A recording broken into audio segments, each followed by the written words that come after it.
How can you believe that your dreams will come true when everything around you seems to say otherwise? I know that sometimes it's hard to keep hope alive when bills are piling up, your dream job feels far away, or that perfect relationship hasn't come along. But what if I told you there's a way to transform your thoughts and attract exactly what you desire? In this video, I'll show you how to tune into the positive energy of the universe, even during the most challenging moments. Let's turn the tables and manifest dream jobs, amazing relationships, and financial prosperity. Are you ready to take the first step toward the life you've always dreamed of? Let's go. If you enjoy Abraham's content, follow us for more. I'll start with a clip from Abraham in the hot seat saying to the audience, "How do you begin to believe in something when you don't believe it? When the evidence that what you want isn't happening is right in front of your nose. Because you say, 'Abraham, this is reality. My eyes aren't deceiving me. This is the truth of my reality. How can I create something different from this?' And we say, you're stumbling upon something very important if you're asking this question, because most people offer their vibration based on what they are observing. Esther used to say at the beginning, 'But Abraham, this is true. Shouldn't I pay attention to what is true? Isn't that what I've been taught all my life?' And we say that we understand why you're saying this. But something is only true because someone focused on it until it became a reality. We would use another criterion to decide whether to focus on something. Not whether it is true, but whether it feels good to think about. Is it something I want? And if it's something you want, then give it more and more of your attention. But if it's not something you want, giving it more attention just makes it more solid in your experience. Do you understand how it works? And anyway, how do thoughts become things? Have you ever wondered that? Do you see any pipelines bringing fuel from other planets? Are new things being brought from the sky? How does it happen? Thoughts are becoming reality. Thoughts are becoming reality through focus. Focus, reception, and response. What was received? And that's how thought becomes reality. That's how your economy evolves. That's how everything evolves. That's how the cells in your body evolve. Every part of evolution, which is what makes up your eternity, every part of evolution is due to thoughts becoming reality. So that's what we want to talk to you about. We want you to start seeing yourselves more as vibration than as physical beings, because the physical parts of you, the physical things you are giving your attention to, are all things that have already manifested, are things already done. It's like chewing gum. It's lost its flavour. It's spent its taste.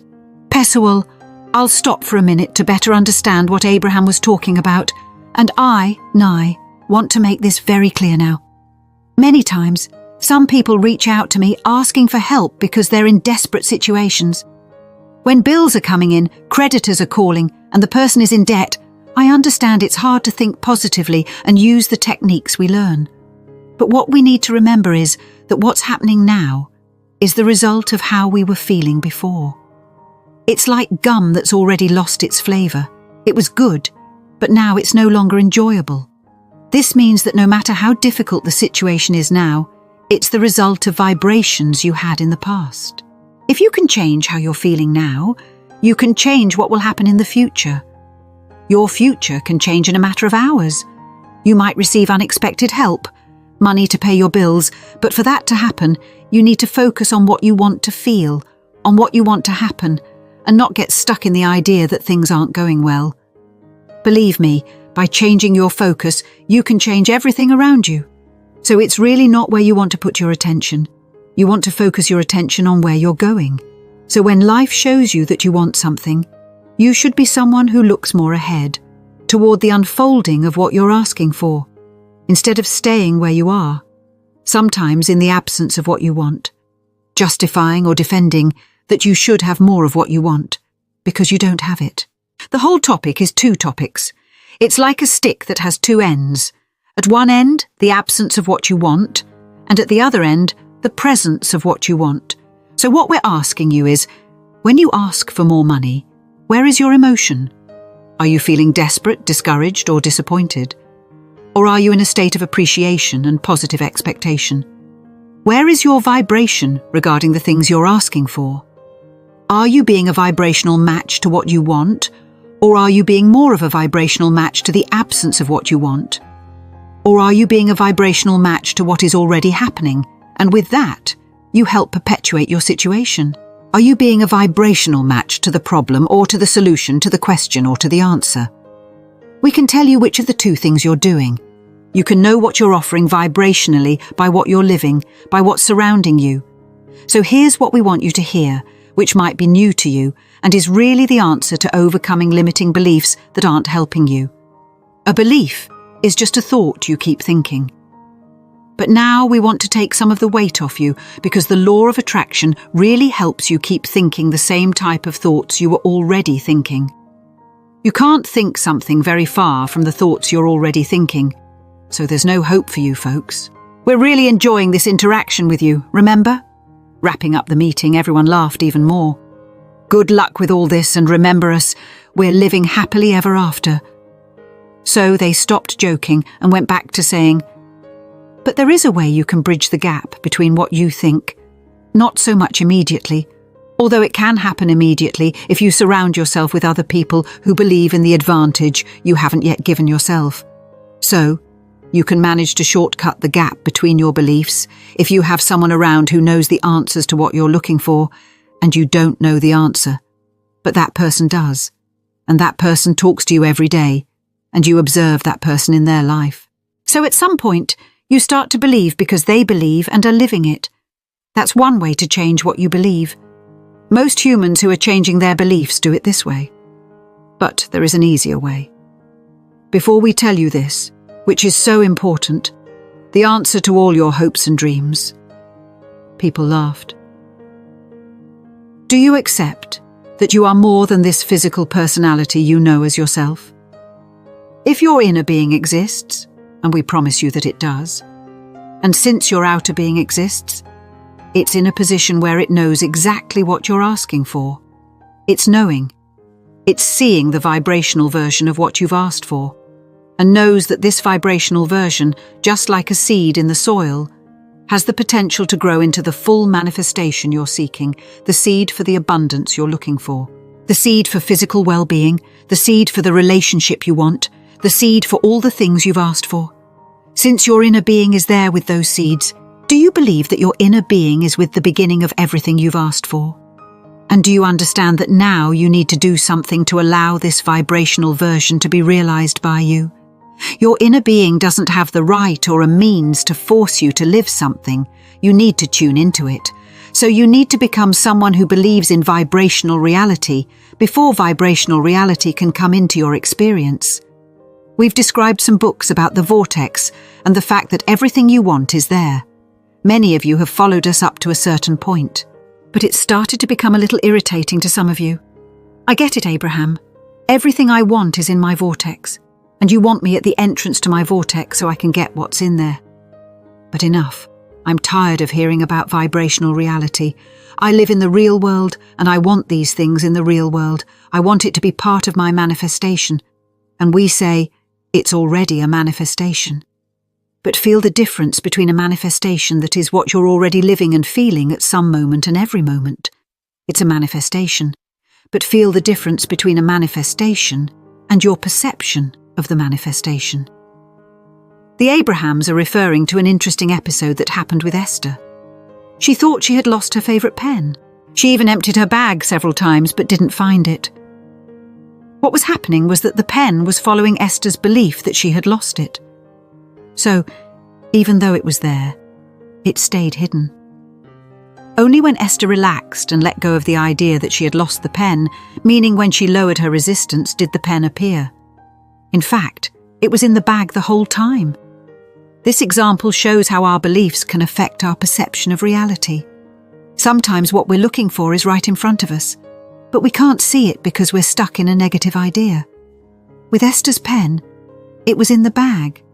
It was there, but her perception wasn't that it was there. So it was as if it really wasn't, because she didn't feel she had the pen. Do you understand? So many things you want are like the pen in Esther's bag. You're walking around with what you want all the time every day. It's just a matter of reaching in and grabbing it, that's all you need to do. But because you don't believe it's there, you don't do it. So do you believe there's a vibrational version of what you want, that has progressed in various aspects, and that some of these things are ripe and ready to be picked, ready to be experienced by you? If your answer to this question is yes, then you're really ready for what we're encouraging in a very powerful way right now. You're ready to put yourself in a receptive mode, where you can receive the impulses about what you want. This is different from bridging the gap to overcome your negative beliefs, because overcoming negative beliefs takes time. Overcoming negative beliefs means you have to take something you think, that is challenging what you want, and make it no longer challenge what you want. Have you ever talked to someone in a situation where you believe in something and the other person believes in something opposite to that, and one tries to convince the other, and after an hour or 2 or 3 or days or years of interacting with the person that way, they're more determined to believe what they believe and you're more determined to believe what you believe? And no one has any success in convincing the other. You know situations like that? And you have exactly the same thing happening within you. I want this, but I want this, but it's hard. I want this, but I don't know how. I want this, but... You have beliefs that prevent your desires from being perceived as reality by you, and that's unnecessary. So, what to do about it? Do you want to argue with yourself for hours or weeks or years, or do you want a suggestion of a much shorter path? And the people said, yes! And Abraham said, we thought you'd say that. And people laughed. And Abraham then said, when you quiet your mind, you stop all thoughts, and when you stop thoughts, all beliefs, you're really going to like this. So let's start another way, because we really want you to hear this. Imagine a cork floating on the water. Let's say floating on the water means alignment with your source, positive energy. But you can hold the cork underwater. Let's call that negative emotion. Let's call it believing in things that don't help you. But when you let go of those thoughts, you float back to the surface. So when you meditate and quiet your mind, you float back to the surface. And when you float back to the surface, when your vibration rises, because you're not keeping it low with things your inner being knows aren't true, when hatred and fear are released, and in their absence, you return to love and the pure positive energy that is you. That's what we call the receptive mode. This means that now you're at the entrance to the vortex. Now, in the absence of contradictory thoughts or beliefs, your inner being's beliefs are dominant. In fact, they're the only ones that exist at this moment. So, when you meditate and quiet your mind and allow your vibration to rise, now you're just the vibration of your inner being. Now think about what we've been talking about all day today. So here's your inner being and this vibration, and here you are and your vibration, and everything you feel has to do with the mix of that. If you're in tune with your inner being, you feel great, and if you're not, you don't feel great. In varying degrees, you might even feel awful. But when you meditate and quiet that part of your vibration and your vibration rises, now you're at the entrance to your vortex. Now you're in receptive mode. Now, what your inner being knows about everything, and what your inner being knows more about you. Now what your inner being knows becomes your knowledge too. So now, ideas start to come to you through the path of least resistance. So when you're in meditation and a thought comes to you, that thought is a thought worth hearing. The audio today impacted me so deeply that I needed to share it with you. I was listening while travelling, and soon I realised I had to translate this for you. When I finished, I reflected and had a big realisation. Everything we need is within our reach, you know? Our inner being already knows everything. But what's really missing is for us to stop and reflect. That's when I realised something important. It's not just about meditating every day as Abraham teaches, although that's super useful. Today, I want to share with you some meditation techniques, especially for those who are trying to understand how to put this into practice and are facing difficulties. But the insight that came to me is that we need to quiet our minds more often. This is essential for connecting with our true potential. You know, we should really practice more mindfulness, which is being fully present in the moment without letting the mind wander, without overthinking what we're seeing, without being stuck in the past, worrying about the future, or thinking about the to-do list. Imagine what it would be like if we could simply be there, truly, feeling everything around us. Feel each step as we walk, the texture of the bed, the gentle breeze on our face, the sway of our arms beside our body. If we could do this more often, I believe the resistance we often feel would begin to disappear. And with that, the things we want would start to manifest much faster in our lives. It's as if, by being truly present, we open the doors for the changes we want to happen in a more fluid and natural way. You know, there was a time when I was really practicing this, but then I ended up forgetting. But now, recording this audio for you, I remembered the importance of it. It feels like this audio is like a guide, a revelation. This is the way we need to go. It's a wonderful path full of possibilities. And for those who have trouble meditating, I want to reassure you. Abraham says that if we can't meditate, but we can appreciate the things around us, that already counts for a lot. They even prefer that we spend the day in a state of appreciation rather than in meditation. The problem is that often we are so full of negative thoughts that we don't even realize it. These thoughts, which go unnoticed, are the ones that block the things we want. So if we can calm the mind, we stop blocking these things. But if we could only have pure, positive thoughts, we wouldn't even need to quiet the mind. Everything would start to flow naturally. It's as if, by cultivating an attitude of appreciation, we open up space for what we desire to happen effortlessly. So, you have two options. You can choose what works best for you. It may be that you prefer to quiet the mind and let your inner being take control because it knows exactly what you want and is taking care of everything. Or maybe you feel more comfortable riding the positive wave, thinking everything is working out, appreciating the good things around you, being thankful, remembering the times when everything worked out in the past and expecting the best for the future. Actually, I like to combine both approaches. Now I want to hear from you. Which of these approaches resonates more with your way of being? Share your experience in the comments. Or, if you practice another technique, tell me as well. Let's exchange ideas about what works best for each of us. And speaking of meditation techniques, I want to share some with you, especially for those who are feeling lost and don't know where to start, especially when the situation seems desperate. I know several techniques, but today I'm going to teach two that I consider excellent. Maybe you'll identify more with one of them, or even discover another that works better for you. The important thing is to experiment, because these techniques can open a path you haven't explored yet. One of these techniques I learned years ago in a yoga class. In fact, I practiced a specific method a lot, where they taught us that before we're capable of truly meditating, we need to train our concentration. It's like preparing the ground so that meditation happens more naturally and effectively. Imagine that you choose to focus your attention on a single thing. It could be an image, a soft sound, or even your own breath. When you do this, you start to concentrate fully on that chosen object. At first, you still notice thoughts arising, but little by little, they start to diminish. It's as if, by maintaining focus, these thoughts try to appear, but you gently let them go. Let's try it with a soft, beatless piece of music. Focus only on the sound of an instrument, letting your attention follow each note. Over time, you'll notice that thoughts become less frequent, until suddenly you realize there are moments of total silence in the mind, like little islands of peace where no thoughts dwell. With practice, you can reach a state that Abraham describes as a disconnection from sensory perceptions. It's as if you disconnect from physical sensations, becoming immersed in a feeling of well-being so deep that you can no longer distinguish your foot from your nose.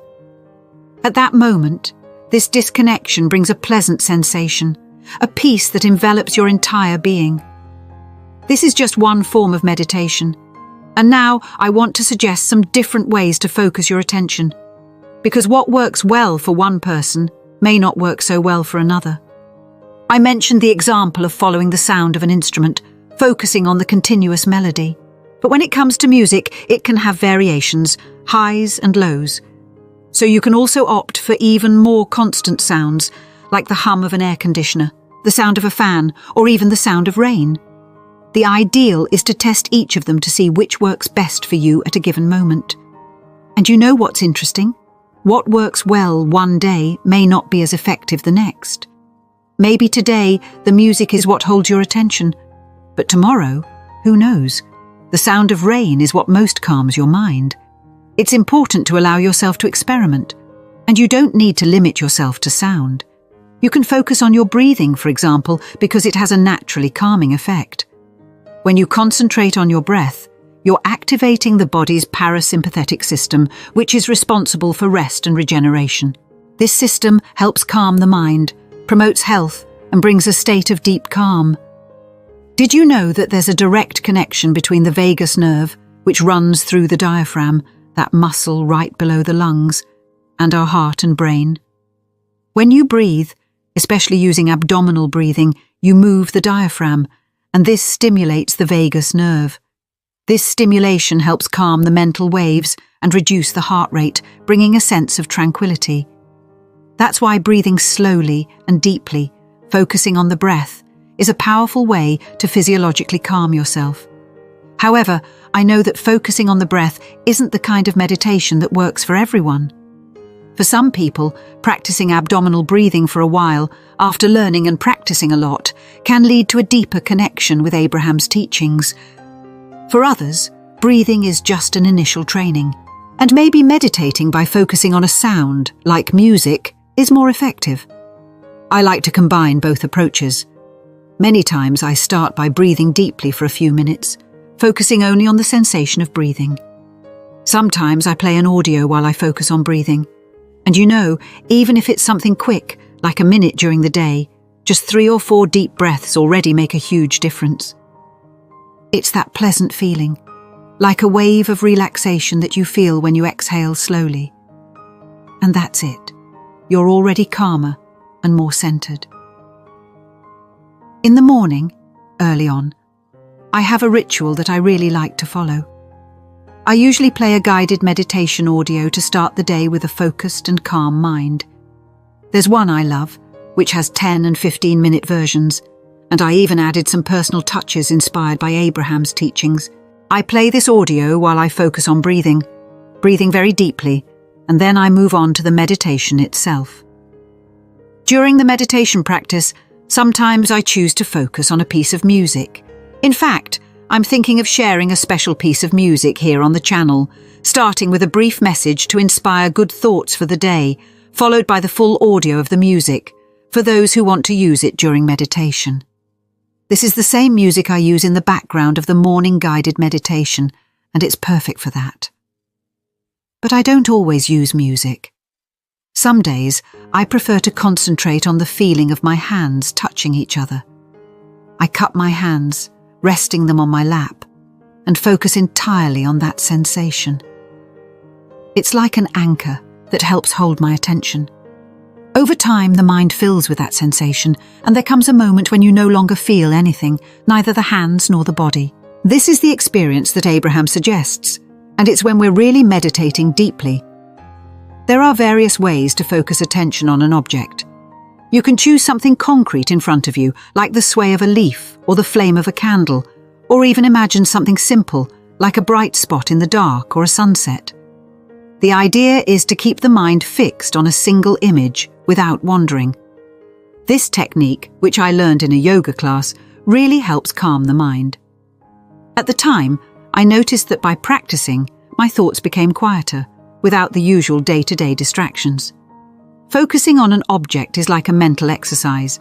At first it might be difficult, but with practice, you improve. I taught this technique to a patient who suffered from obsessive thoughts. Over time and persistence, she began to experience moments of mental peace where her mind was completely calm. This proves that with practice, anyone can improve their concentration and achieve this state of tranquility. I highly recommend that you try it, because focus is essential in all areas of life. And as Abraham always emphasizes, choosing where to place our attention is crucial. So why not start training now? Now I want to share with you another technique that can help, especially for those who found it difficult to meditate as I taught before. This technique involves observing thoughts pass by without getting attached to them. Maybe you've heard of it before. Simply noticing the thought and letting it go. But honestly, I find that challenging. It's so easy to get carried away by a thought, and before you know it, 10 minutes have passed and the meditation didn't happen. To make this process a little easier, I'll suggest a visualization. Imagine a river in front of you with leaves floating downstream. Every time a thought arises, imagine it landing on one of those leaves and being carried away by the river. This concrete image can help you let go of thoughts more easily. I remember someone telling me that their mind was extremely restless. At first, when trying this technique, they visualized a whirlpool of leaves being carried away by the river, so many were the thoughts. But with time and regular practice, they noticed that the number of leaves began to decrease, bringing more calm and focus. This technique can be a powerful tool to help you release your thoughts and enter a deeper state of meditation. So, I really encourage you to try it. Test the 2 techniques I mentioned and try different ways to focus the mind. Try to fill the mind with a single point of attention until everything else quiets down. Discover which technique works best for you. Also, I want to offer special support to those going through difficult situations, like some who occasionally leave comments on the videos. Fortunately, these cases are exceptions. Most people who follow the channel report that they already feel a higher vibration, even if they've only started a few weeks ago, and many are already seeing positive changes in their lives. I'm immensely happy to hear and read these stories. You have no idea how gratifying it is. However, there are those who are facing a real whirlwind of difficulties, like unemployment and debt, and who feel trapped in a snowball of problems without knowing how to get out. I want you to know that I'm here to help, and that there are ways to find a way out, no matter how challenging the situation may seem. For those going through difficulties, I want to share something important. Even in this difficult moment, you're putting a lot of desires and intentions into your vortex. When you manage to unlock and start allowing these good things to flow into your life, they will come abundantly and quickly, exactly as you desire. The secret is to stop focusing on what's happening now, no matter how real and challenging the situation seems, and start tuning in to what's coming. Remember that good things are on the way. If you can, listen to audios that help renew your confidence, because sometimes it's hard to find positive thoughts on your own. But by listening to inspiring stories from others or Abraham's teachings, you begin to remember your own power. These words can help reduce resistance and make room for the good things in your vortex to start manifesting. This is the beginning of allowing everything you truly want to come to you. I want to share with you 2 inspiring stories. One of these people had been without a job for months and felt completely distressed. She knew Abraham's teachings, but couldn't put them into practice. One day, tired of all the frustration, she decided it was time to change. She had already sent resumes to many places without success, and then decided to hand everything over to her divine spark. She said, "I've done everything I could. Now I'm going to release the resistance and let you work for me and bring the job I need." From that moment on, every day, she woke up and thanked her divine spark, saying she had already gotten a blessed job. She focused only on gratitude, feeling this feeling grow more and more without stressing anymore about the lack of a job. In 2 weeks, the job appeared, exactly as she wanted, Monday through Friday. And the most incredible thing is that within 3 weeks as a receptionist, she already had the opportunity to be promoted to financial management, even without having a college degree. This story shows the power of releasing resistance and trusting the process, something we can all learn to do. She mentioned that one day she spent hours walking around the city, handing out resumes in stores where she would have to work even on Sundays. But when she finally released the resistance and decided to trust, she found a perfect job, close to home. Monday through Friday, and exactly in the area where she wanted to work. That's the secret, she said, trust. She also commented, "I hope this story helps you, and I'm sure that if you trust and put this into practice, the job will appear like magic. Just trust. And I completely agree with that. Now, let me tell you another story I heard from someone in the Telegram group. A young woman who came from Manaus to Sao Paulo at just 15 years old had only 400 reais in her pocket and the address of a boarding house. Without a job and almost no money, she decided to live lightly, which some might call irresponsibility. While her boarding housemates were looking for jobs, she spent her days in a gallery, admiring clothes, shoes, bags, everything she found beautiful. She daydreamed, telling herself, "I'm going to buy this. I'm going to buy that." She did this until she felt hungry, had lunch, went back to the boarding house, and slept until night. After 15 days of this relaxed pace, a friend from Manaus's colleague got in touch with her. He worked at a company that was looking for an administrative assistant and gave her the address to go there. On Monday, she went to the company, got the job, and even moved to a boarding house next to the job, with breakfast, lunch and dinner included, plus a room just for her. A real luxury.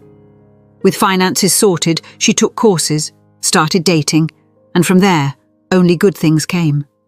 She concluded by saying, "Appreciation is the key. Everything that brings us joy and pleasure leads us to abundance. Just practice." This is exactly what Abraham teaches. Trust, strive less, and appreciate more.